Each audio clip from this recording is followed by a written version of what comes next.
Have you ever watched someone walk into a room and instantly connect with everyone as if they have a superpower? What if I told you that you could learn to do the same? It's not a magic or luck. It's a set of skills that anyone can master. And today, you'll discover exactly how. In this story, we'll meet Julia, a woman who's been stuck on the sidelines, watching others effortlessly make friends while she struggles to fit in. But when a new colleague named Mia starts at her company, everything changes. Mia has a way of drawing people in, making connections look natural and easy.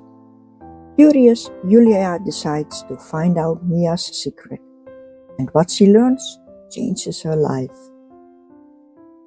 This story isn't just about Julia's transformation, it's about yours.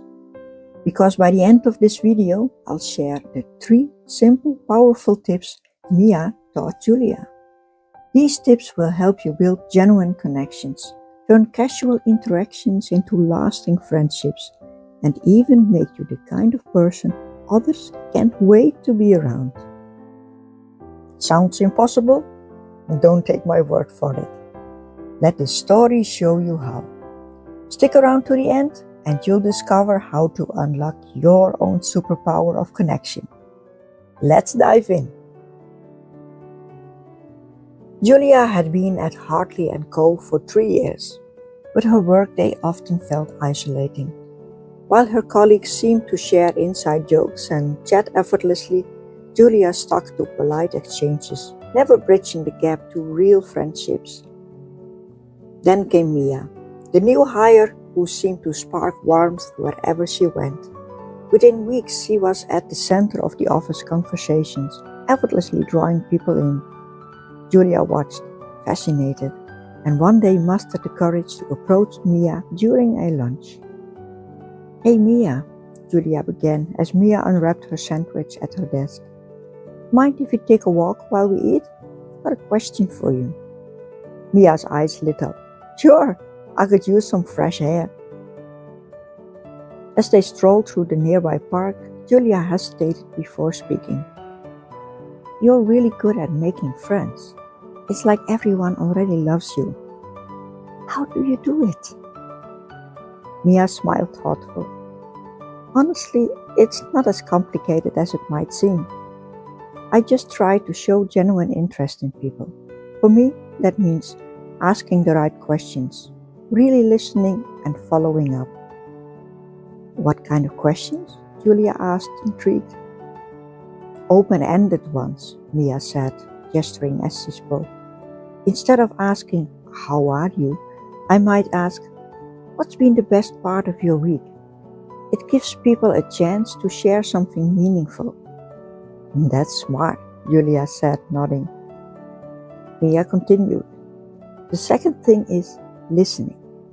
Not just hearing words, but really paying attention. I make eye contact, react to what they say, and try not to interrupt. People feel valued when they know you're fully present." Julia chewed on that, quite literally, as she bit into her sandwich. "And following up, you said?" she asked. "It's like showing you remember and care. If someone says they love hiking, I might ask about it next time I see them. It's small, but it matters." Julia smiled. "Thanks, Mia. I think I'm going to try that." The next day, Julia joined the group at the coffee station. She noticed Liana from accounting, whom she rarely spoke to, and decided to give Mia's advice a shot. "Liana, what's something you're looking forward to this weekend?" Julia asked as they waited for their coffee. Liana's face lit up. "I'm actually planning to visit a new art exhibit downtown. I love modern art." "That sounds amazing," Julia said, genuinely interested. "Do you go to exhibits often?" As Liana eagerly shared her passion for art, Julia leaned in slightly, nodding along, keeping her focus on the conversation. Later that week, Julia spotted Liana in the break room and decided to follow up. "Hey, How was the exhibit? Liana smiled brightly. It was incredible. Thanks for asking. I actually bought a print of one of the pieces. They're doing a second showing next weekend, if you're interested. Julia felt a thrill of connection. That sounds great. I'll check it out. Over the next few weeks, Julia continued to put Mia's tips into practice. At lunch, she sat with her co-workers and asked open-ended questions like, "What's been your favorite project to work on here?" She noticed how people's faces lit up when she listened without interrupting. When Tom from IT mentioned he was building a gaming PC, Julia asked about it again the following week. "Did you get that PC up and running?" she asked as they passed in the hallway. "Yeah, it's amazing," Tom grinned. "Glad you remembered." Julia began to feel a shift, not just in how her colleagues saw her, but in how she saw herself. She started joining group conversations more confidently, and people seemed to genuinely be happy to see her. One Friday afternoon, Mia stopped at Julia's desk. "How's it going with those tips?" she asked. Julia smiled. "You've created a monster. People are actually coming to me to chat now. I feel like I'm part of a team in a way I never was before." Mia grinned. "That's all you, Julia. You were just waiting to connect." As Mia walked away, Julia realized she'd learned something more valuable than just workplace rapport. Building connections wasn't about trying to fit in.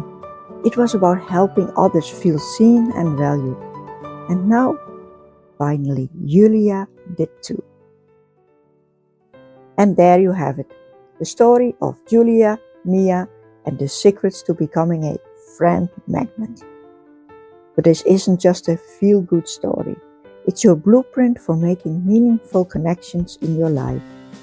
Ready to transform the way you connect with others? Here are 3 simple steps you can start practicing today. 1.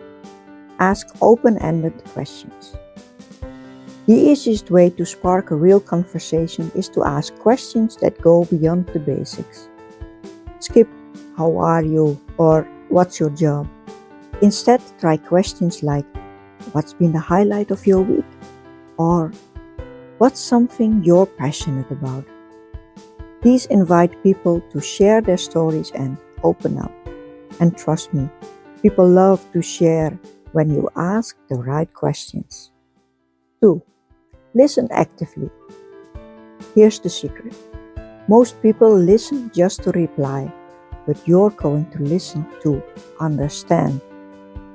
Show you're fully present by maintaining eye contact, nodding, and giving thoughtful responses. Say things like, "That's amazing. What happened next?" Or, "It sounds like that was really exciting for you." When you make people feel heard, they'll naturally want to spend more time around you. 3. Follow up. This is where the magic happens. If someone mentions something important to them, remember it. Next time you talk, bring it up. For example, you mentioned you were learning guitar. How's that going? Following up shows you care enough to remember. And it's one of the most powerful ways to deepen connections. These 3 steps, asking open-ended questions, listening actively, and following up, may seem small, but together they can transform your relationships. When you show genuine interest in others, people will naturally gravitate towards you. You won't just make friends, you'll build lasting, meaningful connections. Now here's your turn. In the comments, tell me about someone in your life who inspires you with how easily they make connections. Or share which of these tips you're most excited to try out. I'd love to hear your stories. If you found this video helpful, don't forget to give it a thumbs up and share it with someone who might need a little boost in their social life. And if you want more stories and tips like this, hit that subscribe button. It's the first step toward building your own community of connections. Let's keep growing together.